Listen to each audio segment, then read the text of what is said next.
Welcome everyone. My name is Jesus Morel and this is my senior project. I'm at the end of my undergraduate degree in music here at Lehman College. This project will be a presentation on my past, present, and future in relation to my career in music. I have written an essay to hand in to my advisor, Professor Molnar. This presentation is an extension of that paper. In my paper, I go more into detail of my experience at Lehman and how my education made me a more well-rounded musician. Music is entertaining, therapeutic, and boundless. It is integrated into every aspect of our culture. I love how there is always some sort of music to match your life at any given moment. I like that music takes form to whatever purpose you give it. Music is art, it can be practical, liturgical, or of course entertaining. That to me is very exciting. What I want is to continue what I've always done, love and appreciate music, but take an active role in that enjoyment. Not to just listen and consume, but to produce and contribute, give back and share.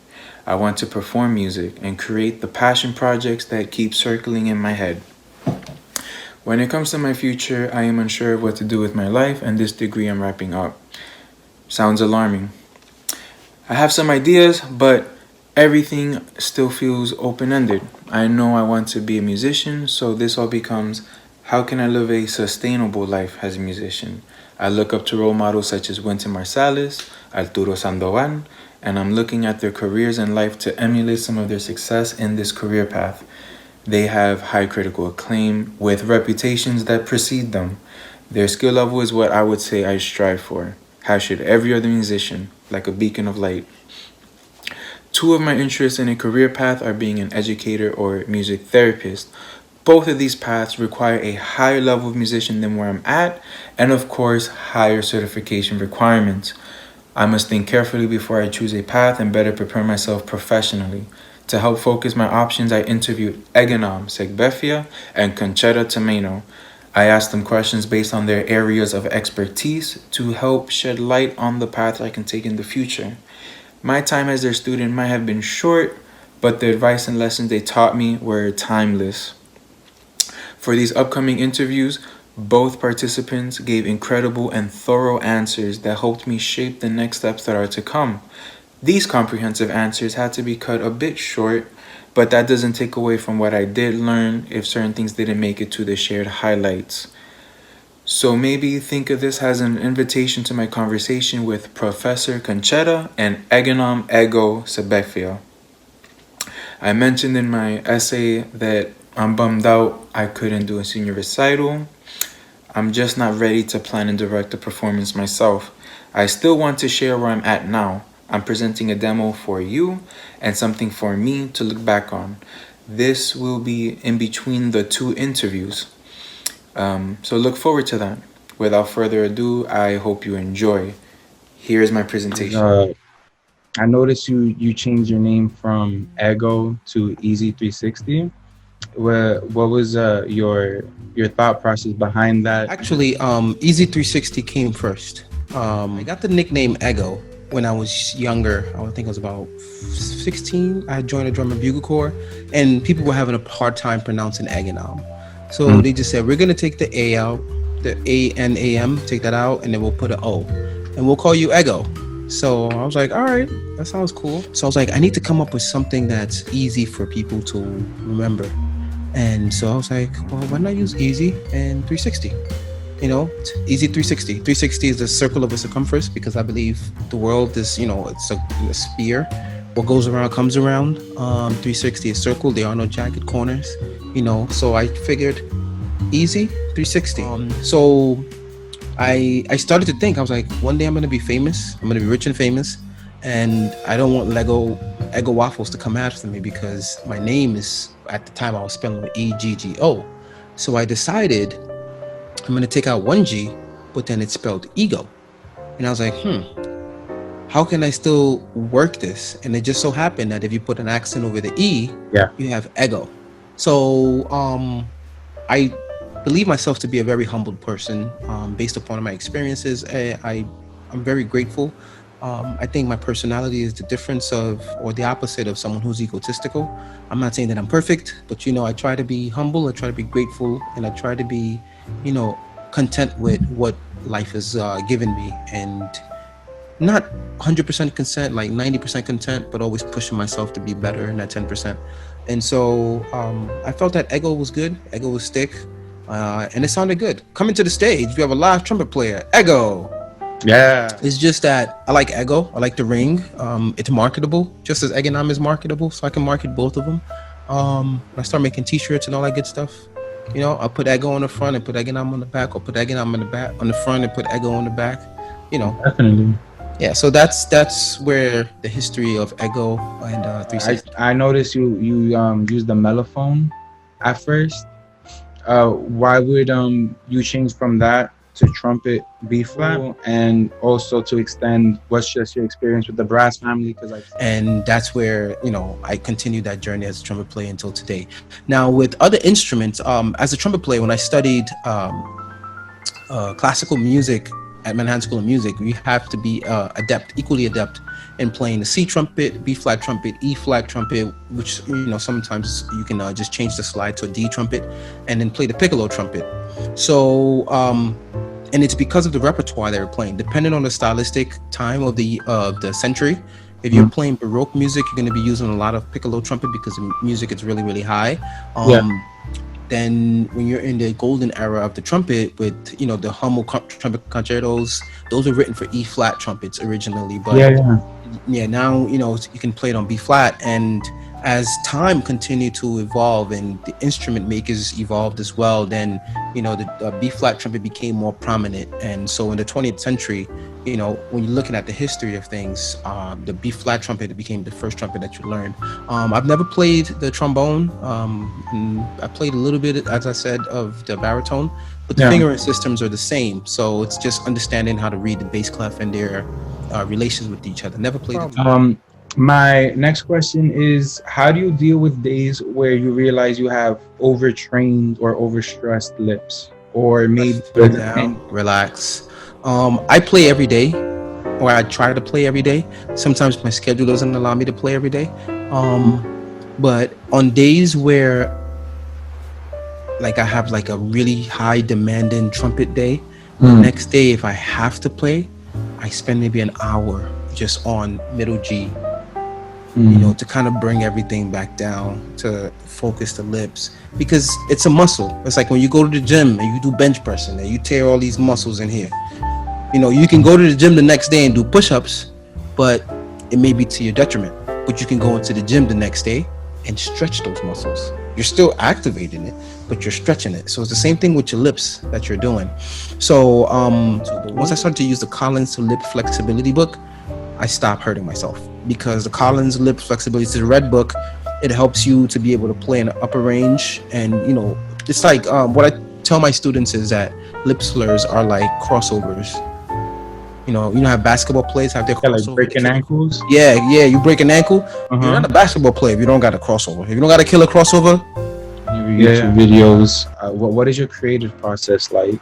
When you're tackling a cover, or when you're like, no, I want to do my composition? I'll start with the cover, because covers are more under my belt. So when I hear something, first thing I listen for is inspiration. If the song doesn't inspire me, there's nothing I can do with it. It could be the latest trend. That's the first thing I look for, inspiration. Then I listen to the rhythmic patterns that you know, the people are either singing or rapping. What are they doing? And so when I hear that, I'm like, I start to sing the parts on the trumpet. Like, I listen for the rhythmic displacements and things like that. How does the beat rock with the music? Is the beat only a 2-chord song? If it's a 4-chord song, if it's an 8-chord, 9, you know, all of these things. And then I'm like, okay, what else can I do? And then after I think about it, then I don't just start riffing on the trumpet, because I learned by writing the music down. So I listen, I have a piano, I try to play the chords and figure out what key I'm in, because I don't have, I can't just pick up the key from listening to music. I kind of have to play it or sing it into it, and then I get it that way, which is fine, because I ultimately get around to the goal. After I've gotten those things in my head, melodies in my head, then I start to sing the parts. And I 1,000% believe this now. When I first got to Manhattan School of Music, my teacher Ethan Bensoff used to say, you got to be able to sing it. If you can't sing it, there's no way you can play it. And I just never understood what he meant. So I was just like, well, why do I have to sing it? He was like, because it's got to be something that's in here already. If it's in here already, then you can bring it out. So I would sing the melodies, and I would, once the melodies start to sing and it start to make sense in my head, then I start to think, okay, how can I build on this? If this is the motif, if I'm going to base the song off of just these 8 bars, what can I do to this and bring it out? And that's where a lot of like counterpoint in these different theory classes that I've taken, that they come into play and being able to, help me with understanding how the musical structure. But you can also just sing it and go off of different things. Like I could be like, then the 3 major parts are to write the music down so that I can learn it and memorize it. Once I write the music down, that usually takes me the longest. Recording the audio, depending on how hard the music is, could take me anywhere between, I want to say hour, 2 hours to 4 hours, 5 hours. And when I get into recording mode, I am sitting there and I'm recording. My lips get tired. I put it down, come back the next day, and I record it. Then after I finish recording, then I think about while I'm recording, I think about the visual aspect of the music. I go to the original artist's song for inspiration. What were they doing? What were they singing about? What's going on? And then I think about how can I relate that to me. Ended, but to you, how do you measure success, and what do you deem as a failure to you? Failure to me is not trying. That's I tell all of my students.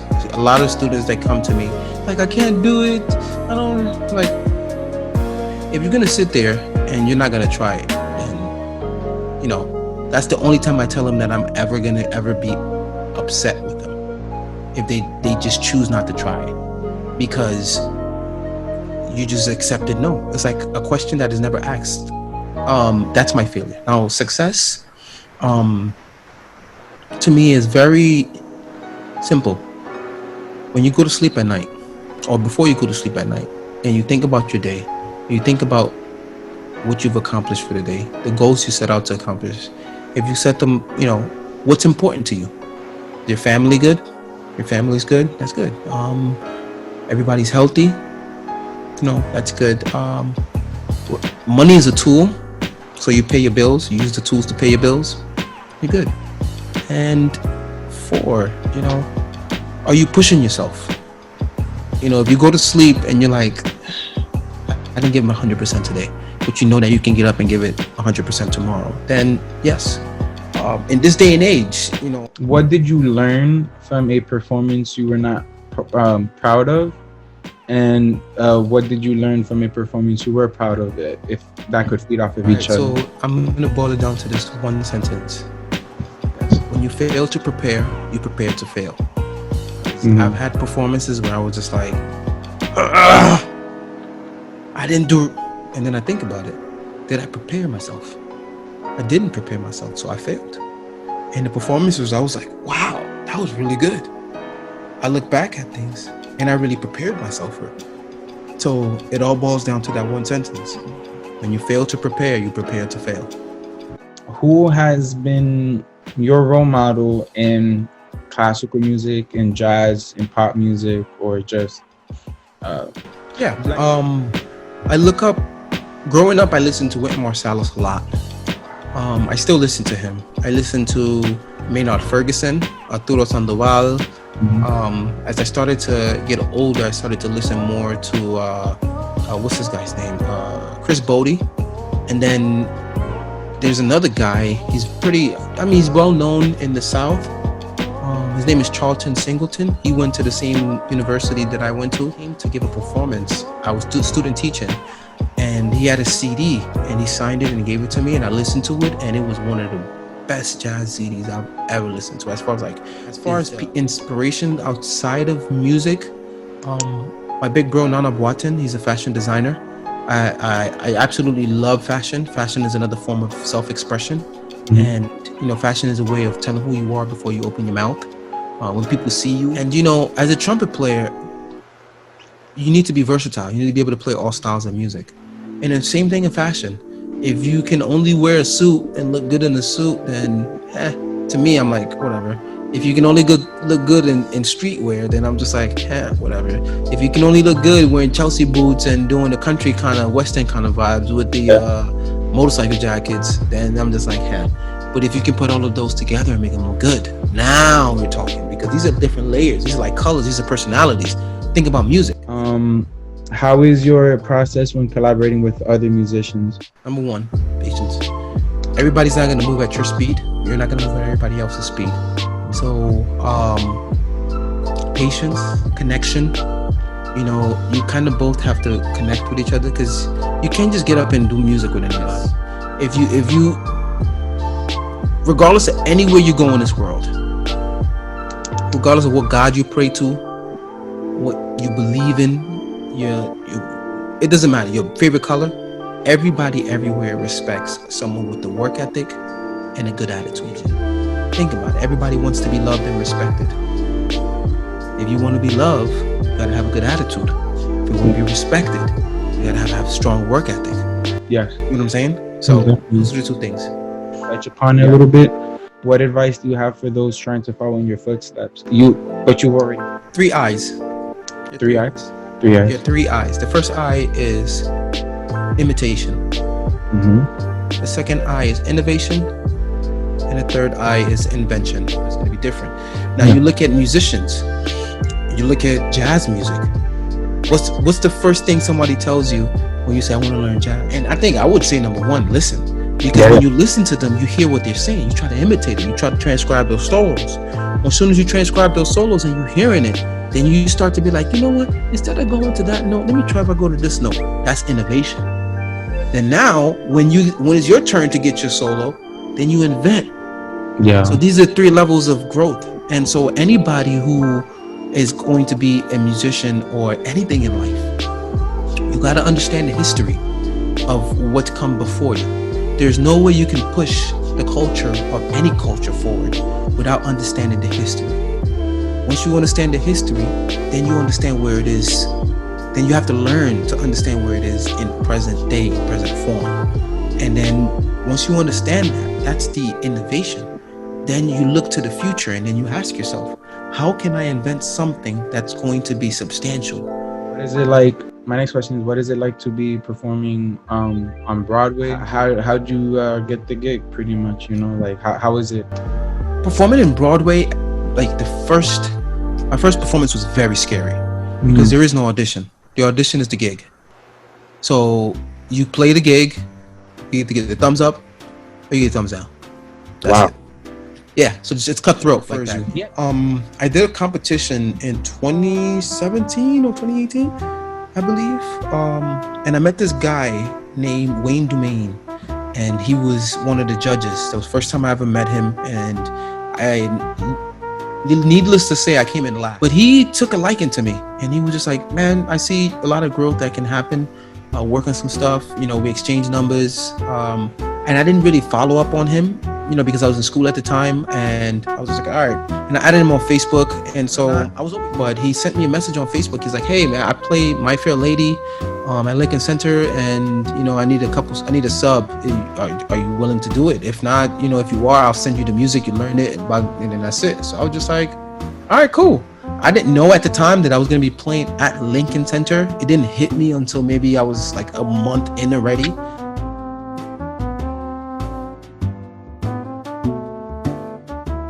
That was a month after that. But before that, he sent me the music, and he was like, all right, be ready on this day. I was like, all right, cool. So I showed up, and there were two other trumpet players. I met them. Hey, how you doing? My name is Eganam. He's like, hey, I'm good. I was like, are you playing? Yeah, I'm playing third today. It's my first show. And I played, and I was nervous. I made, mistakes. And needless to say, I just powered through them. I made sure that there wasn't anything that somebody would, like the conductor would, if the conductor looked at you while they were playing, that was bad. If the conductor didn't look at you, that means that everything sounded how it's supposed to sound. So I didn't get to look. And so I was really happy about that. And every show, things got easier. It got easier every show. I got more comfortable, got more relaxed, and playing on Broadway is just something that is just it's very different.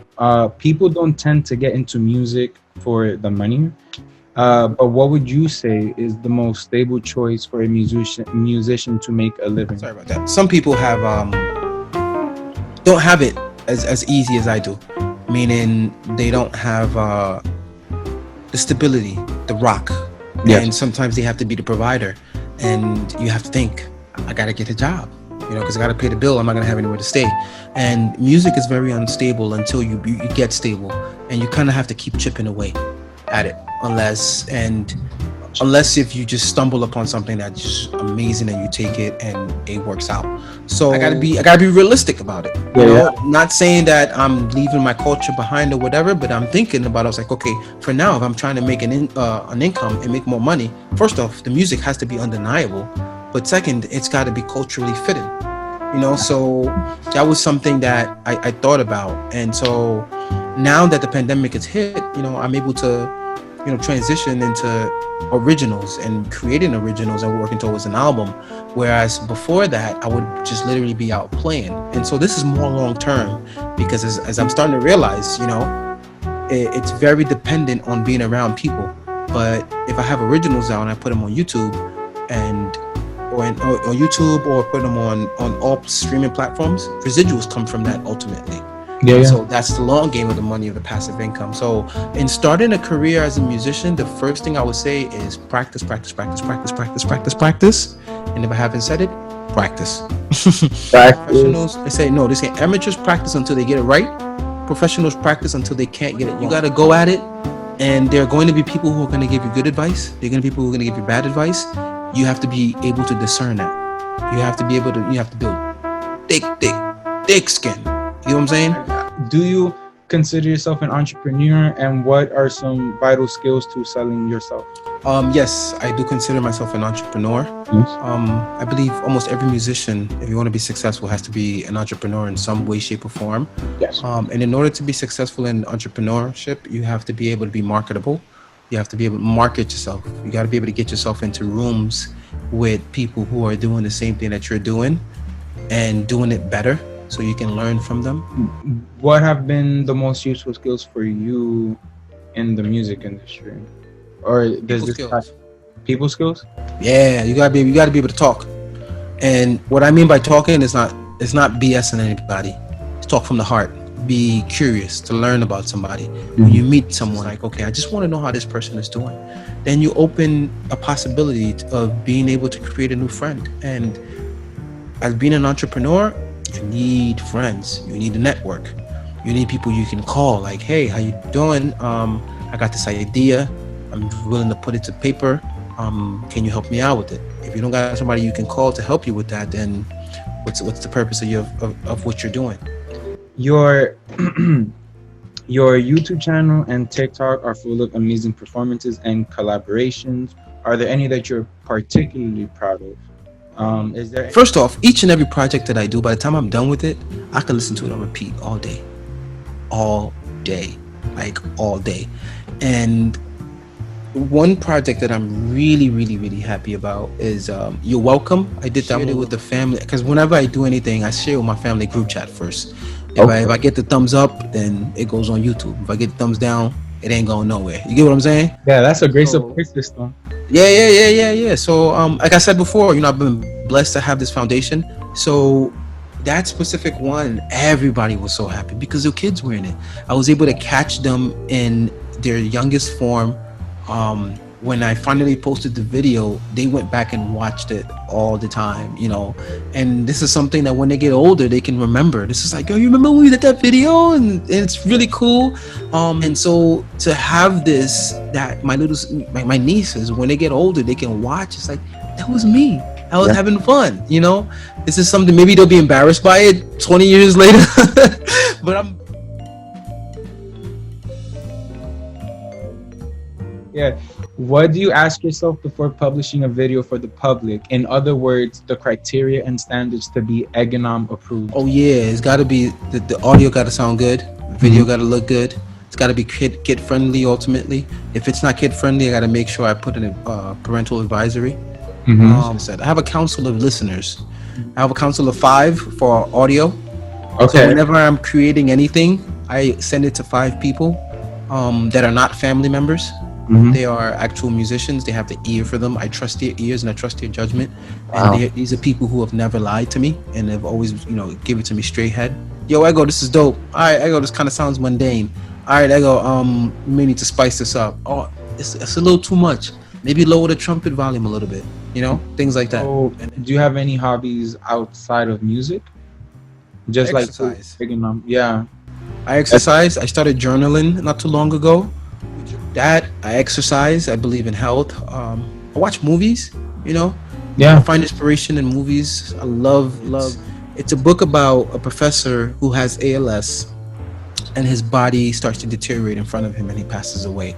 And during that time, he reconnected with one of his old students, and he knew he was gonna die. And his student asked him, like, "How do you get up every day knowing you're gonna die?" He said, "I go through the emotion. When I wake up and I realize I'm gonna die, I cry, and then I go through that emotion, so that once I'm done with that emotion, I can enjoy the day." And so I kind of took that and put it into watching movies. So I let the movie take me. I used to watch movies before, I never cried, but now when something happens, like, I really feel it and I let that come through me.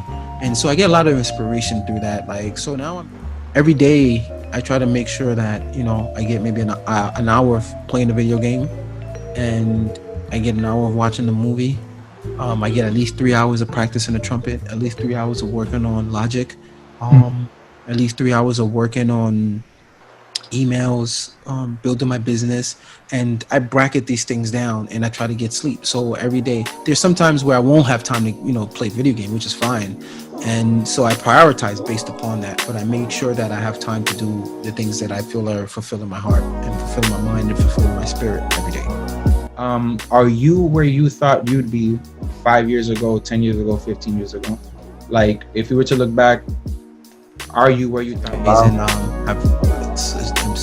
I've been blessed with such an amazing support system. I literally wake up, and if I find something to complain about, that's because I'm looking for something to complain about, and I want to make that clear. So that people know I don't take things for granted. And just so I know I don't take things for granted. But I wanted to have albums produced by now. I'd always been thinking about it, always planned for it, but never really executed. And it wasn't until, again, pandemic kind of changed everything, and I was forced to be in the house and really think about, what am I doing? What is something that I have substantial right now that I can, use as leverage? And I didn't have it. I had to be honest with myself. And so I started to create the music, started to do the covers, started to put things out, and they've started to take shape and form into building my brand. How often do you change your practice routine? Almost the same exercise every day. I'm a person where I'm a creature of habit. So I'm going to work on like my Chicowicz flow studies. I'm going to work on my tongue in, my lip slurs, all of that stuff. What really changes is the style of music that I'm playing, because different styles of music require different styles of approach.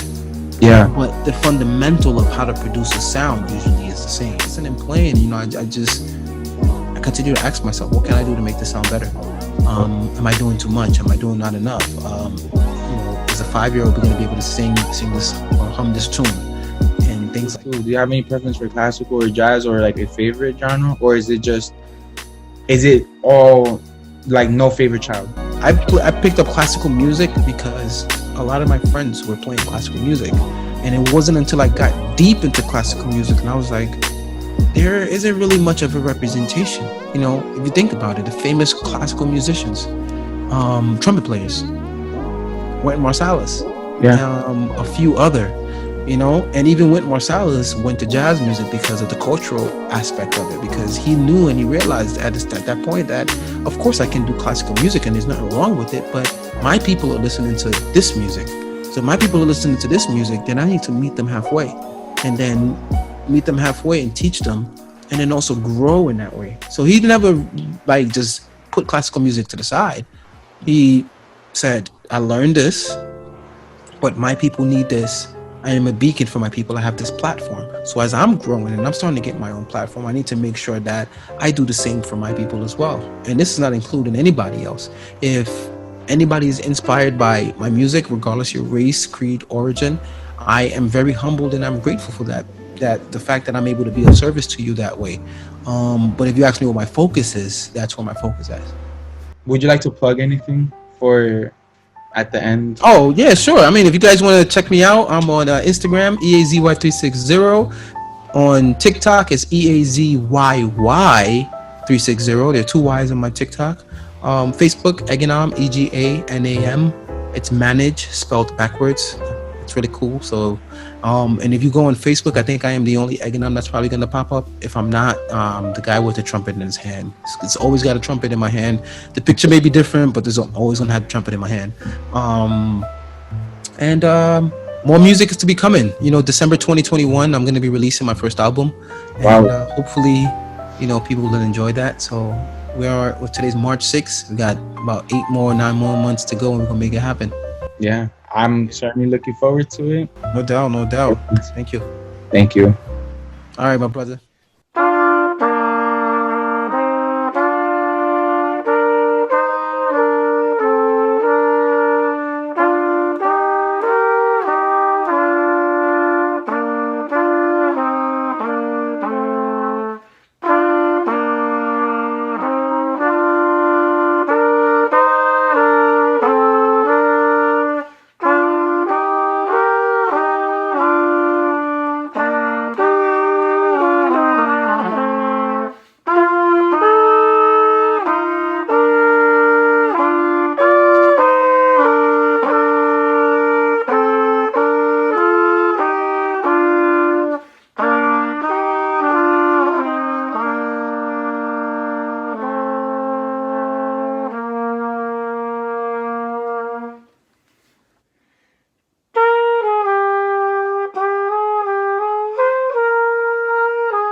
My first question is, what are the current employment opportunities for music therapists in the New York area? Well, the employment opportunities are really varied. I mean, today, because of COVID and because of all the restrictions, clinical programs have been limited. But I know of job openings for music therapists in hospitals, pediatric hospitals. Because of COVID, what's happened, music therapists who have a master's degree and are licensed in New York State have been opening up private practices. And so they've been able to bill for mental health services related to stress-related issues, behavioral-related issues. As a result of the COVID epidemic, so New York State has actually been enlisting all kinds of counselors and therapists, including music therapists and art therapists, to provide those services online. So there's actually been an uptick, an increase in job openings for private music therapists.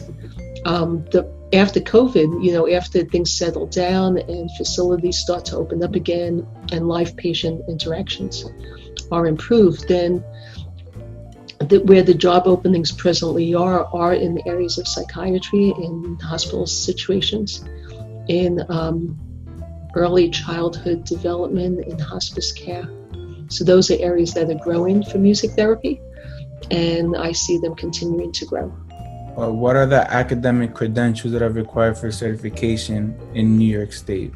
So New York State credentials are similar to the national credentials. The music therapist has to have completed an academic program in music therapy from one of the 80 plus accredited university programs in the United States. So they have to have a degree in music therapy from one of these pre-approved programs. During that time, they will have done some clinical experience work and accumulated hours.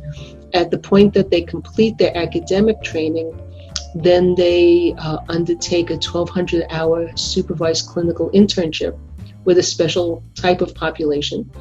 And when they complete the internship and have graduated from their university, they sit for the Certification Board of Music Therapy's board exam.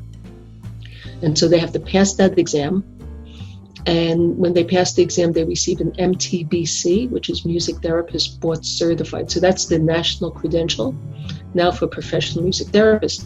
There's an additional credential within New York State that comes once the person has their MTBC. If they have a master's degree, because some music therapists can become a music therapist within an undergraduate degree. So in New York State, to work anywhere in mental health, you have to be licensed. And so that's additional to the MTBC. And the license includes 500 supervised hours after the 1,200 hours for your internship. So 500 supervised hours directly in the field of mental health. And you have to show that you've earned a master's degree and have competencies related to mental health and psychotherapy training. And if you do meet those criteria, then you get an LCAT, which is a licensed creative arts therapist. So that also includes, music therapists can apply for that, art therapists, dance therapists can apply for that too.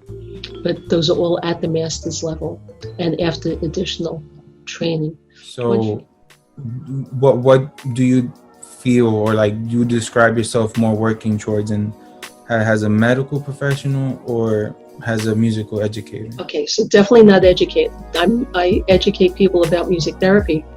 I don't teach people how to play instruments or how to understand music theory.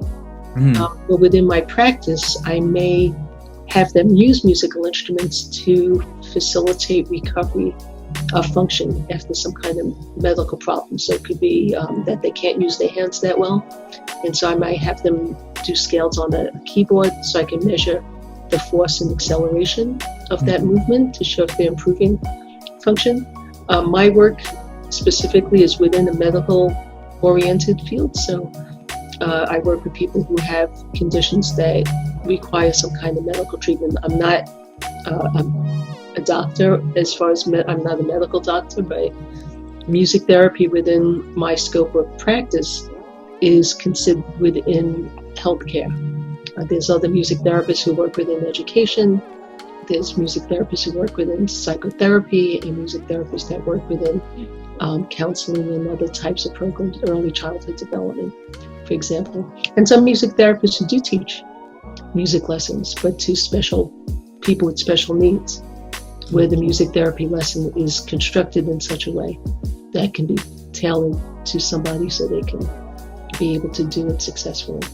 So my particular work is definitely within healthcare, not necessarily just medicine, but a broader spectrum of healthcare. How do you deal, or, lack for a better word, but how do you deal with emotional stress when you see your patient suffering and through a lot of distress?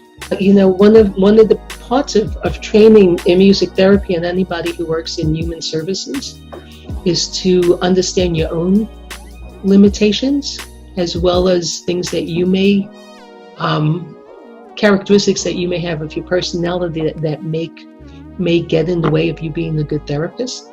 So, for example, if you don't have good boundaries, if you sort of take in everything that's happening in front of you, that can actually break down some of your resilience and ability to cope. So every therapist is trained to deal with different type of personality types, and all to be mindful and careful not to project onto a patient something that you think they need or think that you understand what they're going through, so you have to really understand that the stressful parts that you learn to deal with or learn not to absorb and internalize too much is the real spectrum of suffering and challenges that my patients present. So if somebody's had trauma and is having a hard time, sometimes they can act out and be angry towards you or frustrated, and trying to deal with some of those feelings in a way that's productive and not judgmental is very important. Being able not to get too involved and too attached, although that's hard sometimes because, we care about the people we work with very much, and it could be sad, it could be depressing, if you absorb all these things. So you just have to have a good balance. Sometimes I think the most stressful things are dealing with the limitations of what you can do and can't do. So within the scope of practice, I'm limited to what I'm allowed to do with a client. I'm not a doctor. I can't prescribe. I can't really diagnose, but I may think they have a need. Is relating to that, how do you handle situations where they're uncooperative? It depends on why that is. Are they resistant because they don't feel well? Are they resistant because they don't know why you're there? One of the other challenges with being a music therapist is people just assume that you're there to entertain them. And if somebody's in a lot of pain and not feeling well, they go, "Oh, I don't want to hear music right now. Get away, leave me alone. I want to be alone." And then you tell them, "No, I'm not here to entertain you. I'm here to help you with your speech or with your pain. And did you know that, music can actually reduce your pain? And let me play something for you and see if you feel better." And then they usually accept it.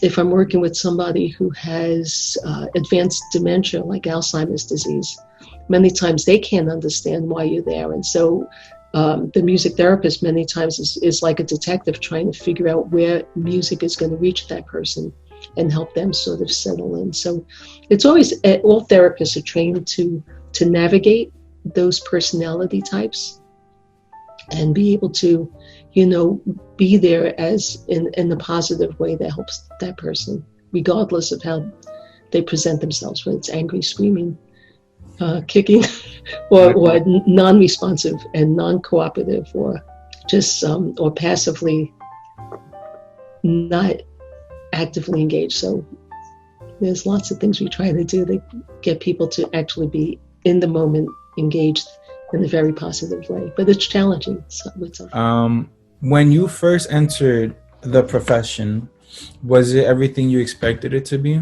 Anything take you off by surprise, or?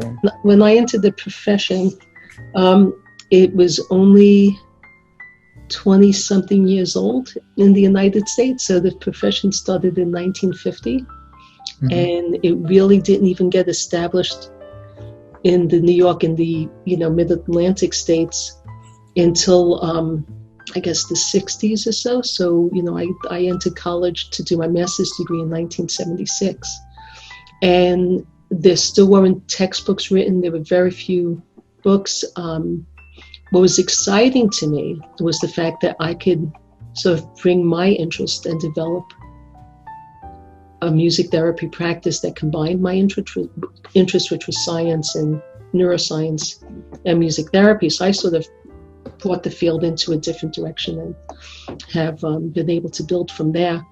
The frustrating thing when I was first starting out was how little support, even though people said they supported it, how much it was seen as a recreational activity, and people didn't understand the full impact of what music therapy could do. So the first 10 years of my career, I was very vocal in educating people about how music therapy could be different and how it could advance care for people with dementia and neurologic diseases. And over the years, it's been frustrating at times because some people, that message is now getting more accepted. I mean, we hear people like Congresswoman Gabby Giffords, who there's a nice special about her the other day, and how music therapy on PBS NewsHour, and how she definitely credits music therapy for getting her speech back. Even though she still struggled, if music therapy weren't available to her, she wouldn't be able to say a word. Even though she was getting speech therapy, music therapy really advanced that recovery. So having people who are prominent talking about music therapy is helping the field get noticed. If you can describe some of your greatest success stories or some particular cases you're really proud of. Well, there's so many, because I've had I've had two very famous musicians come in after strokes, and in both cases, in both situations, their families were told that they were going to be in a nursing home for the rest of their life, that the stroke was profound and severe. One person was a famous musicologist who couldn't speak at all and had a lot of behavioral issues because of his stroke. He was very, he didn't want to be institutionalized at all, but he couldn't speak a word. I was able to get his speech back through singing some of the folk songs that he recorded and that he knew very well. And within 2 months, he was speaking. And there was nothing in his records that would have shown that that was possible.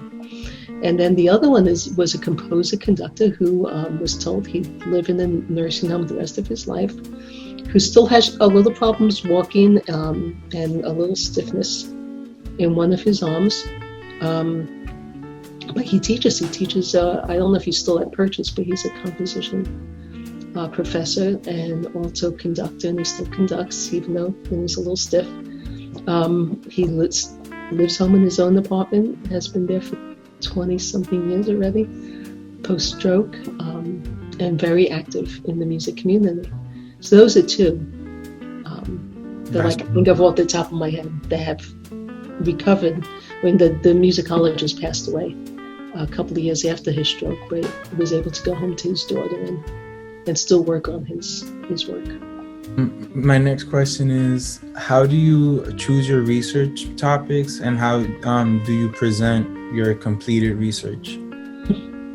Well, there's certain areas of research that I focus on, and they usually have to deal with memory or communication skills or physical function.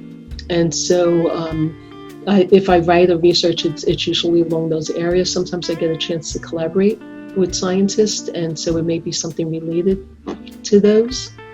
The research that gets done and gets published, it usually depends on where the funding's coming from and what takes precedent over some some other things. So I've been, the Institute's been in transition the past couple of years because I moved from my original location. So I'm still trying to get built up again. But have worked with a group of Italian doctors who were using music in a treadmill that I consulted on, where music provides the cue, that got published. Just wrote a bunch of papers with some music. So this particular treadmill has music in the computer, and the music coaches the person to walk at a better speed or coordinates their left to right movement. And so it's had incredible results for people with strokes and Parkinson's disease. So that got published. There's a series of papers on music therapy with people with dementia that being published, and that was with an international group of music therapy colleagues from around the world, and we wrote the papers together, or different sections of a journal that we wrote together. So it depends on what's happening and who's funding it. Yeah. But yes, how do you consult with patients and their families? Yeah, it depends on where I'm working and how the patient gets referred.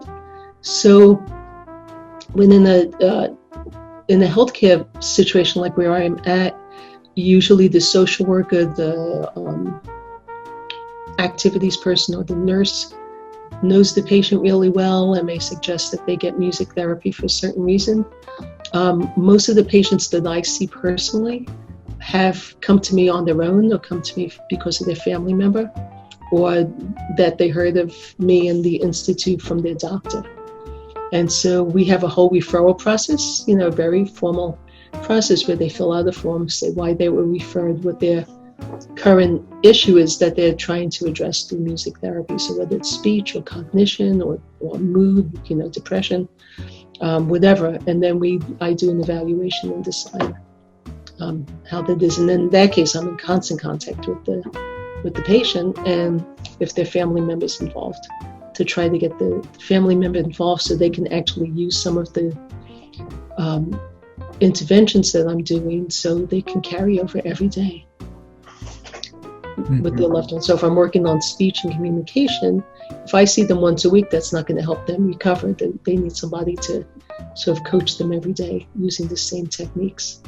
Definitely. And so I'll train family members to do that. Impact did Glenn Campbell have on your profession by sharing his journey so publicly? How did that impact your profession? Yeah, well, when somebody like Glenn Campbell or Gabby Giffords comes out and shows, well, for Glenn Campbell, just coming out publicly to say he had Alzheimer's was something, because it got people to discuss openly, the challenges. One of the things that Glenn Campbell showed, and I knew him. I had the chance to meet with him a couple of times, and his family. There's something about music that allows somebody with Alzheimer's to continue to be involved with their music for a longer period of time. And so we don't really understand why that is, but his family was encouraged, and his wife talks about how much music kept him going for a longer period of time. Another great example is Tony Bennett, who recently came out saying that he has Alzheimer's disease too. And so there was a story that was just written in the AARP magazine where his wife says they still have his rehearsal pianist, his accompanist, come in a couple of times, or I don't know if it's every day, but a couple of times a week to rehearse for him. Because as long as he's rehearsing, and as long as he's singing, his skills, his mental activity is still going to be reinforced. Yeah. If he was to shut down, and if all that was taken away from him, he'd probably decline even faster. Yeah. So it's helping people discuss the role of music. It still hasn't gotten to the role of music therapy yet. You know what I mean? So people have been talking about how important music is to maintain mental alertness and emotional regulation in people who have Alzheimer's disease and dementia.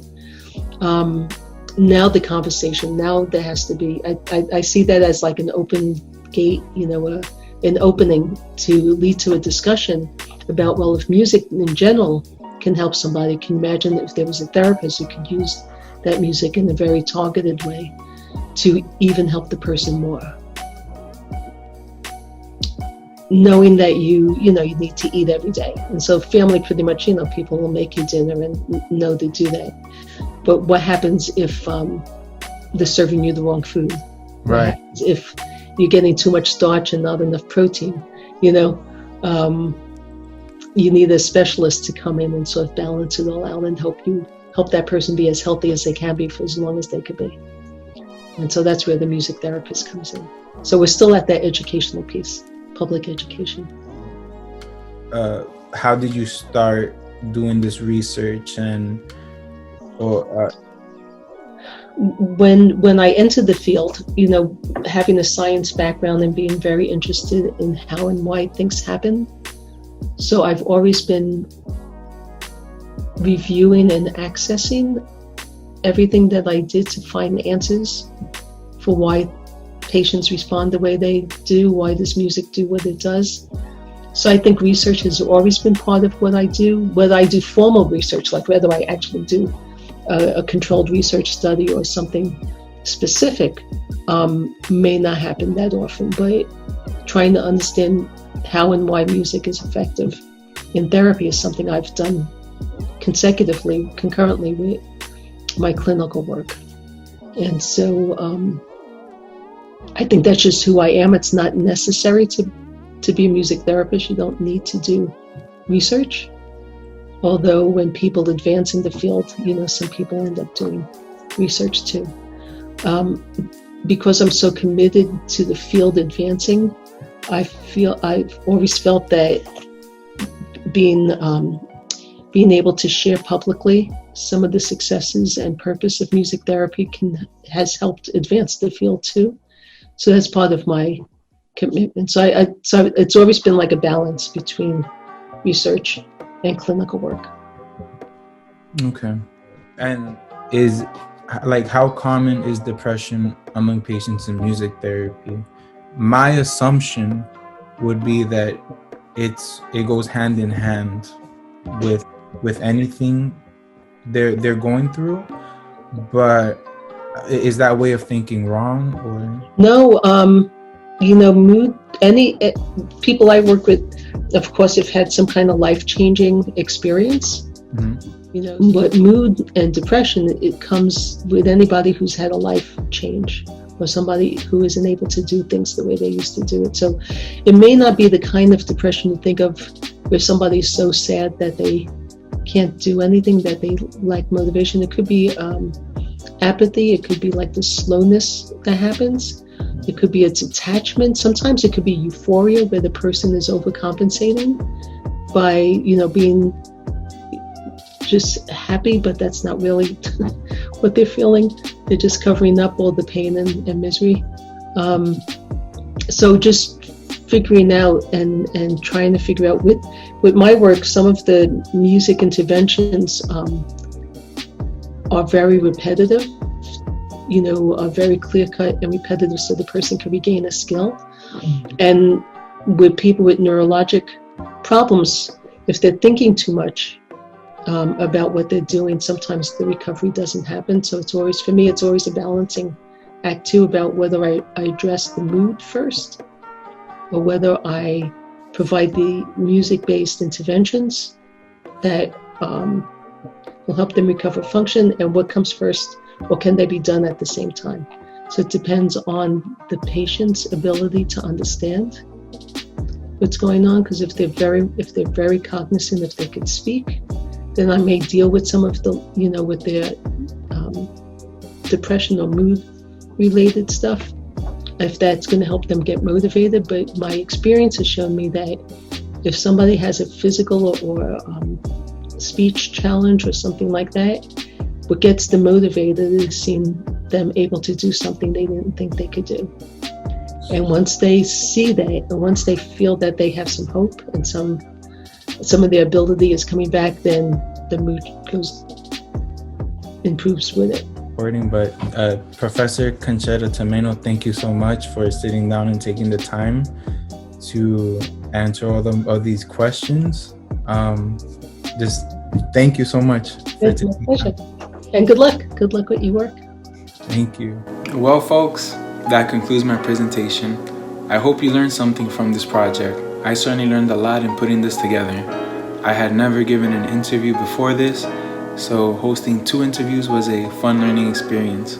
I never edited videos before either, so it is nice to start getting my feet wet for future projects. I want to say thank you to Eganam once again for sharing in depth what being an entrepreneur has been like for him and his journey, as well as a thank you to Professor Tomaino for sharing her expertise on the field of music therapy, its licensing credentials, and her research. Both helped me develop more concise thoughts on how to move forward. And of course, a thanks for their patience. So for now, I'll just keep reflecting on what I've learned, continue to polish my skills, and improve my musicianship.